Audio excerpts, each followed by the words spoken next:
Hello बच्चों, ये जे main 2021 का क्वेश्चन है 20 जुलाई शिफ्ट 2 का। For a series L C R circuit with R is equal to 100 ohm, L is equal to 0.5 milli henry and capacitance 0.1 pico farad connected across 220 volt. अब जैसे यहाँ पे sign और कॉस का function वगैरह नहीं दिया हुआ, डायरेक्ट ऐसे लिखा 220 वोल्ट 50 हर्ट्ज। इसका मतलब ये जो होता है ना, ये आर एम एस वैल्यू होता है, पीक वैल्यू नहीं होता, मतलब मैक्सिमम वैल्यू नहीं होता, ये R M S root mean square value होता है ये, ठीक है। फ्रीक्वेंसी दिया हुआ है। The phase angle between current and supplied voltage and the nature of the circuit is, तो नेचर कैसा होगा, मतलब रेजिस्टिव होगा, कैपेसिटिव होगा, इंडक्टिव होगा। तो नेचर मालूम चलेगा बच्चों एक्सी और एक्सएल के वैल्यू से, ठीक है, और रेजिस्टेंस के वैल्यू से मालूम चलेगा। तो देखिए यहाँ पर मैं सबको वन बाय वन लिखूँ। तो फर्स्ट में मुझे रेजिस्टेंस दिया हुआ कितना 100, तो रेजिस्टेंस 100 ओम दिया हुआ है। मुझे एक्सी और एक्सएल चाहिए, तो एक्सएल का फॉर्मूला क्या होता है ओमेगा इन 12, और एक्स सी का फॉर्मूला क्या होता है 1/ओमेगा सी। बट दोनों में देखो क्या आ रहा है, ओमेगा आ रहा है, और ओमेगा यहाँ पर मुझे कहीं भी इक्वेशन में डायरेक्ट नहीं दिया हुआ। देखिए आप कहीं नहीं दिया हुआ ना, तो हमें ओमेगा का क्या लिखना पड़ेगा 2 पाई इंटू फ्रीक्वेंसी। बट हमें फ्रीक्वेंसी तो दिया हुआ है 50 है, तो कितना हो जाएगा 100 पाई। तो यहाँ से अगर हम एक्सएल लिखें तो 100 पाई इंटू एल का वैल्यू कितना है, तो एल का वैल्यू है 0.5 मिली हेनरी, 0.5 मिली हेनरी, ठीक है। तो अब मिली हेनरी है, तो अब इसको मल्टीप्लाई करें हम लोग, तो 100 इंटू 0.5 कितना हो जाएगा 50, तो 50 मिली ओम, ठीक है। समझ में आया आप लोगों को बच्चों। तो अब यहाँ से थोड़ा इसको अगर और थोड़ा चाहे तो हम सिंप्लीफाई कर सकते हैं। देखिए जैसे 50 है ना, तो 50 को आप 3.14 से मल्टीप्लाई करेंगे तो 157 आएगा, 157। अब मिली को आप 10 टू द पावर -3 लिख सकते हैं, तो 0.157 इतना ओम आ जाएगा। तो देखो ये तो बहुत ही कम आया ना, ये तो मतलब 1 से कम आया है ना, तो ये 1 से कम है। और ये देखो रेजिस्टेंस क्या है, बहुत ज़्यादा है। तो अभी के कंडीशन पे हम लोग क्या बोलेंगे कि अभी कंडीशन पे तो हम यही बोलेंगे कि ठीक है, अभी जो भी मिला हम लोग को उसमें उस केस में आर का वैल्यू एक्सएल से क्या है, बहुत ज़्यादा है। अब हमें एक्सी चेक करना पड़ेगा कि एक्सी के साथ क्या रिलेशन आ रहा है, मतलब जो कैपेसिटिव रिएक्टेंस है उसके साथ।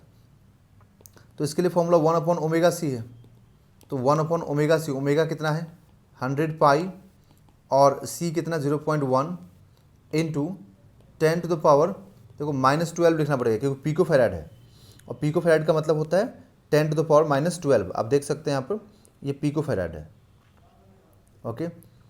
तो इसमें से हम एक ज़ीरो को कैंसिल कर दें, और जो एक ये 10 होगा ना वो इसके साथ मल्टीप्लाई तो 1 हो जाएगा, क्योंकि 0.1 है ये। तो 1/ हम लोग क्या लिखेंगे ओनली पाई, क्योंकि ये जो है ना एक 10 इसके साथ मल्टीप्लाई होकर 1 हो जाएगा, तो ओनली पाई रिमेनिंग रहेगा यहाँ पर, और यहाँ पर रहेगा 10 टू द पावर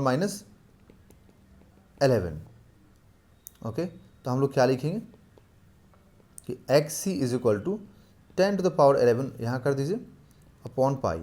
तो ये आ गया एक्स सी। अब देखो यहाँ पर तीनों को एक साथ लिख देता हूँ ताकि आपको कंपैरिजन करने में इजी रहेगा।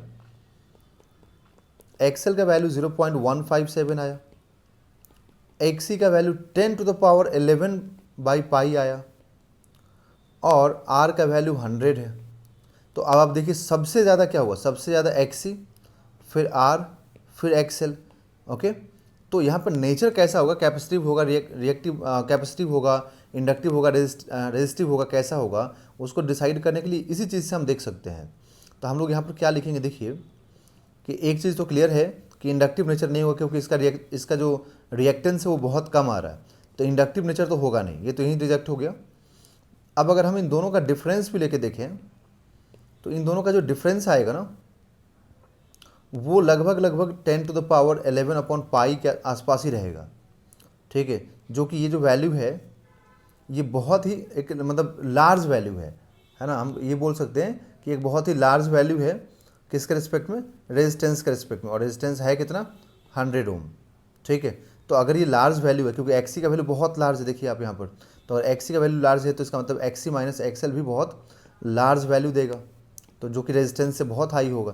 तो हम लोग क्या बोलेंगे यहाँ पर कि अगर एक्सी माइनस एक्सएल पॉजिटिव आया और ग्रेटर देन आर आया है ना, much much greater than R आया, इसका मतलब यहाँ पर एक्सी डोमिनेट कर रहा है एक्सएल से, दैट मीन्स कि नेचर कैसा होगा सर्किट का, सर्किट का नेचर हो जाएगा बच्चों यहाँ पर कैपेसिटिव, है ना, कैपेसिटिव होगा।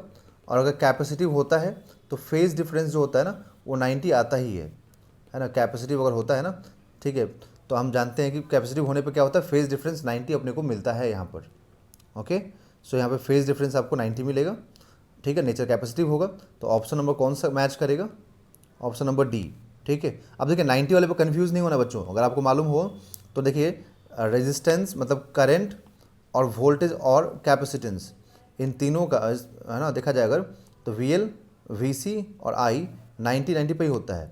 VL जो है ना ये भी 90 पे होता है, I से लीड करता है, और जो VC होता है मतलब वोल्टेज अक्रॉस कैपेसिटर वो लैग करता है I से 90 पे। तो इसलिए 90 तो फिक्स होता है, बाकी उसके लिए कैसे आता है 90 आपको पूरा फिर डिराइव करना पड़ेगा, ठीक है।